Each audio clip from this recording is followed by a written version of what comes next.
Hi అండి. ఇదొచ్చేసి evening టైంలో. ఈరోజు కర్రీ వచ్చేసి కాకరకాయ అయితే చేశాను. మా మున్నాగాడైతే తినట్లేదు. సో, ఇక అందుకనేసి చిన్న దోసకాయ ఉందనమాట.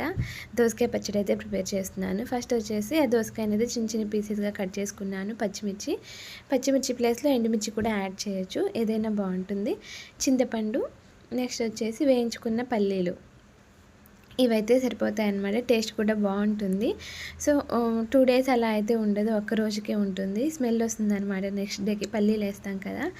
ఇక ఫస్ట్ వచ్చేసి మిక్సీ జార్ అయితే నేను మిక్సీ జార్లో పచ్చిమిర్చి, సాల్ట్, వెల్లుల్లి రెబ్బలు అయితే తీసుకున్నాను. మెత్తగా నూరుకున్న తర్వాత కొన్ని పల్లీలు అయితే యాడ్ చేస్తున్నాను. ఇక నెక్స్ట్ వచ్చేసి పల్లీలు కూడా నూరుకున్న తర్వాత చింతపండు, కొంచెం పసుపు యాడ్ చేసి లైట్గా ఒక్కసారి వెంటనే తిప్పినట్టయితే తిప్పేశాను. ఇక దోసకాయ పచ్చడి అయితే రెడీ అయిపోయిందనమాట. సో, రోట్లో కూడా చేయొచ్చు, బట్ ఈ టైంలో చేయడానికి కరెక్ట్ కాదు కదా. సో, ప్రెగ్నెన్సీ టైంలో మొత్తం మళ్ళీ క్లీన్ చేసుకోవాలి, నూరడం కష్టం అవుతుంది. ఇక అందుకనేసి మిక్సీలో అయితే పట్టేశాను. ఇప్పుడైతే పోపు అయితే వేస్తున్నాను. సో, వెల్లుల్లి రెబ్బలు, తాలింపు గింజలు, ఎండుమిర్చి, కరివేపాకు అవన్నీ యాడ్ చేసి పోపు అయితే వేసేసాను. ఈ దోసకాయ పచ్చడి నాకు ఎక్కడ పరిచయం అయింది అంటే, చిన్నప్పుడు 7th, 8thలో ఉండే మాకు నార్మల్గా స్కూల్లో డ్యాన్స్ కాంపిటీషన్ ఉండేది. మా నాన్న డ్యాన్స్ ప్రాక్టీస్ కోసం వేరే ఊరు తీసుకెళ్ళేవాళ్ళనమాట. అక్కడ మా అమ్మ నాకు పులిహోర కట్టింది. సో, నేర్చుకోవడానికి వస్తారు కదా. అలాగే తను ఏం తెచ్చిందంటే దోసకాయ పచ్చడి తెచ్చింది. పచ్చిమిర్చి యాడ్ చేసి చేశారనమాట. అప్పటి నుంచి నా ఫేవరెట్ ఈ దోసకాయ పచ్చడి. సో, నేను ఎప్పుడు చేసినా కూడా నాకు అక్కడి నుంచే దోసకాయ పచ్చడి అనేది తెలుసు అనమాట.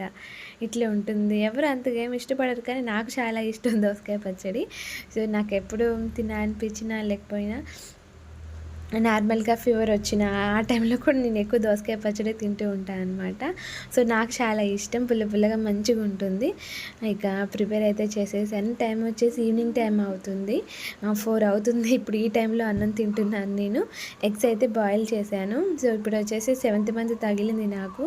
సో, హెల్తీ ఫుడ్ తీసుకోవడమే కాదు, మళ్ళీ ఏంటంటే డెలివరీ తర్వాత కూడా పాలు మంచిగా పడాలి అంటే ఇప్పటి నుంచే మంచిగా ప్రిపేర్ అవ్వాలి. ఫుడ్ విషయంలో చాలా కేర్ తీసుకోవాలి. ఇక అందుకనేసి ఇప్పటి నుంచి కొంచెం ఎక్కువ ఫుడ్డే తినాలి, హెల్తీ ఫుడ్ తినాలి అనేసి సో, ఇలా అయితే చేస్తున్నాను. నాకొకటి, మున్నాగాడికి ఒకటి ఎగ్ అయితే బాయిల్ అయితే చేశాను. ఇప్పుడైతే దోసకాయ పచ్చడితో అయితే తినేస్తున్నాను. ఈరోజు వీడియో వచ్చేసి ఇది. Thank you for watching.